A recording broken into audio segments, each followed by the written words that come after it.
नमस्कार दोस्तों, आज हम आपको बृहस्पतिवार की कथा सुनाएंगे, साथ ही आज सामग्री भी बताएंगे। सामग्री में गुड़, चने की दाल, पीले फूल, मुनक्खा, केले, आटे की लोइयाँ, आटे में थोड़ी सी हल्दी मिलाकर लोइयाँ बना लीजिए।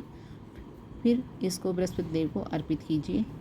इस व्रत में लोई और केले को पूजा के बाद गाय को खिला दीजिए और अगले दिन केले को अपने आप भी प्रसाद के रूप में खा सकते हैं।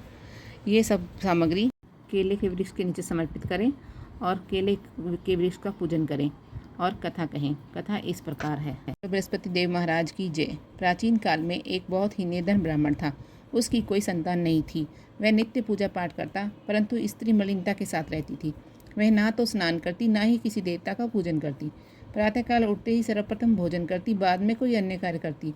ब्राह्मण देवता बहुत दुखी रहते थे, परंतु बहुत पत्नी को बहुत समझाते, किंतु उसका कोई परिणाम न निकलता। भगवान की अनुकृपा से एक समय ब्राह्मण की पत्नी गर्भवती हुई और 10वें महीने सुंदर कन्या को जन्म दिया। निर्धन ब्राह्मण कन्या के जन्म से बहुत दुखी हुआ। धीरे धीरे कन्या ब्राह्मण के घर में बड़ी होने लगी। बचपन से ही कन्या की रुचि भगवान विष्णु की पूजा में थी। वह प्रातःकाल उठते ही स्नान आदि करके भगवान विष्णु की पूजा करने मंदिर जाती। बृहस्पतिवार को व्रत करके विधिवत पूजा पाठ करती। पूजा पाठ के बाद वह पढ़ने के लिए पाठशाला जाती। घर से चलते हुए मुट्ठी भर जौ साथ लेकर जाती और पाठशाला के रास्ते में थोड़े थोड़े जौ गिराती जाती। जब वह पाठशाला से घर लौटती तो जौ सोने के दाने के रूप में बदल जाते। लड़की सभी दाने बीन लाती। एक दिन जब वह सोने के दानों को साफ कर रही थी तो उसकी माँ ने देखा, बेटी, सोने के दाने में साफ करने के लिए तो सोने का सूप होना चाहिए। अगले दिन बृहस्पतिवार था। उसने भगवान बृहस्पतिदेव की पूजा करते हुए प्रार्थना की, हे भगवान, यदि मैंने आपका व्रत विधिवत किया हो तो मुझे सोने का सूप दे दो।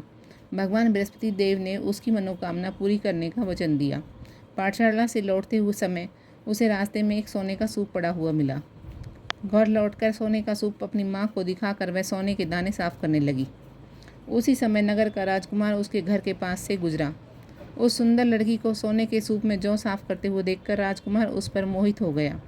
महल में लौटकर राजकुमार ने राजा से उस लड़की से विवाह करने की इच्छा प्रकट की।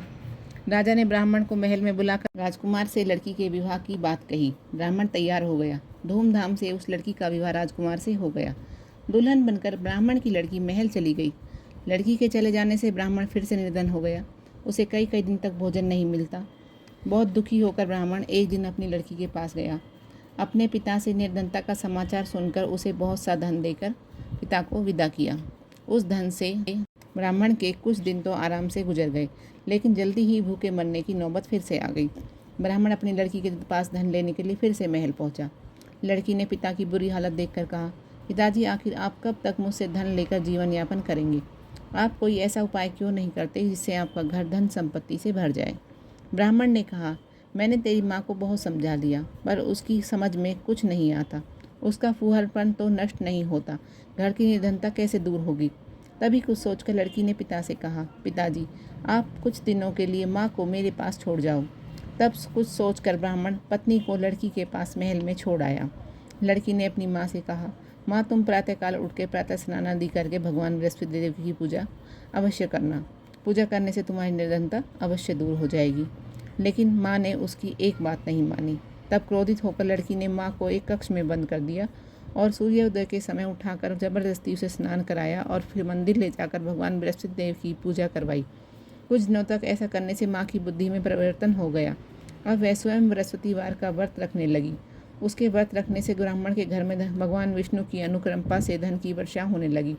व्रत के प्रभाव से ब्राह्मण की पत्नी पुत्रवती हो गई और धन संपत्ति पाकर आनंद पूर्वक जीवन यापन करते हुए विष्णु धाम को चले गए। बृहस्पतिवार को विधिवत व्रत करके जो स्त्री पुरुष भगवान विष्णु की पूजा करते हैं, भगवान उनकी सभी मनोकामना पूरी करते हैं।